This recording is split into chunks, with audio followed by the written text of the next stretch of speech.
Hello friends, welcome to Josh kitchen. இன்றைக்கி நம்ம Josh கிச்சனில் கத்திரிக்காய் பொரியல் எப்படி செய்யலான்றது பார்க்கலாம். ஒரு கடாய் வச்சுக்கோங்க. அதில் ஒரு 3லேருந்து 4 ஸ்பூன் எண்ணெய் ஊற்றிக்கோங்க. 1 ஸ்பூன் சோம்பு வெடிக்கட்டும்.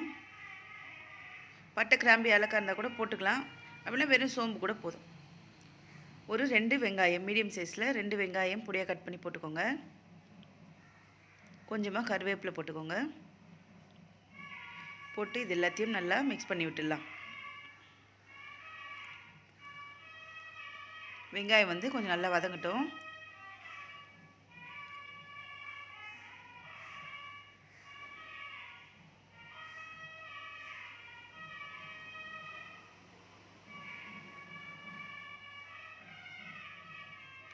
இப்போ இதில் பொடி பொடியாக கட் பண்ண கத்திரிக்காவை இதில் போட்டுக்கலாம். சின்ன சின்னதாக இந்த மாதிரி கட் பண்ணிக்கோங்க.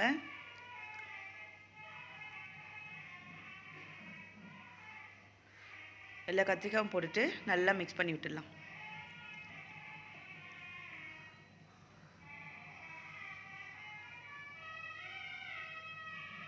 கத்திரிக்காய் கலர் மாறுற அளவுக்கு நல்லா வதக்கி விட்டுருவோம்.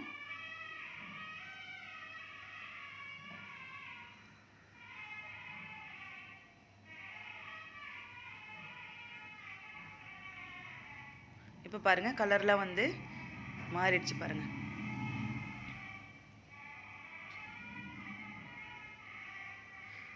இந்த கத்திரிக்காய் பொரியலில் தண்ணியெலாம் ஊற்ற வேண்டிய அவசியமே இல்லைங்க. இதில் இருக்கிற தண்ணியே போதும் நமக்கு. கத்திரிக்காய் கட் பண்ணி வச்சுருக்கேன் இல்லையா, அது போதும். அப்புறம் எண்ணெயும் போதும். கொஞ்சமாக மஞ்சள்தூள் போட்டுக்கலாம். கொஞ்சமாக கரம் மசாலா போட்டுக்கோங்க. கரம் மசாலா போடாமல் கூட பண்ணலாம், நல்லாயிருக்கும். அப்புறமா கொஞ்சமாக மிளகாய்த்தூள், வெறும் மிளகாய்த்தூள் தான் போட்டிருக்கேன் நான். ஒரு 1/2 ஸ்பூன் போட்டுக்கோங்க, போதும். அப்புறம் தேவையான அளவு உப்பு. மசாலா வாசனையோடு வேணும் அப்படின்னு நினச்சிங்கன்னா கரம் மசாலா போடுங்க. அப்படி இல்லைன்னா நம்ம வேண்டாம், கரம் மசாலா போடாமல் கூட பண்ணாலும் நல்லாயிருக்கும். இப்போ இது எல்லாத்தையும் நல்லா மிக்ஸ் பண்ணி விட்டுடலாம்.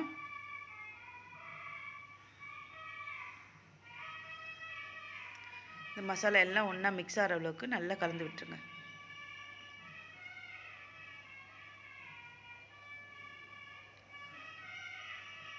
இப்போ எல்லாம் மிக்ஸ் பண்ணி விட்டுட்டு ஒரு மூடி போட்டுட்டு கொஞ்சம் நேரம், ஒரு 5 நிமிஷம் நல்லா வேகட்டும்.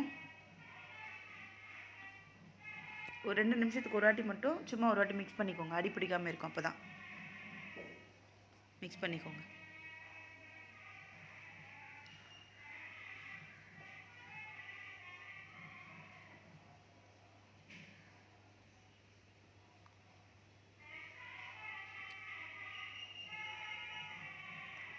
பாருங்கள், எப்படி கொஞ்சமாக ஆயிடுச்சு பாருங்கள். நல்லா வதங்கி சுருங்கியே வந்துச்சு பாருங்கள். ஈஸியான ஒரு கத்திரிக்காய் பொரியலுங்க இது. நல்லாயிருக்கும் டேஸ்ட்டும். கண்டிப்பாக நீங்கள் எல்லோரும் ட்ரை பண்ணி பாருங்கள்.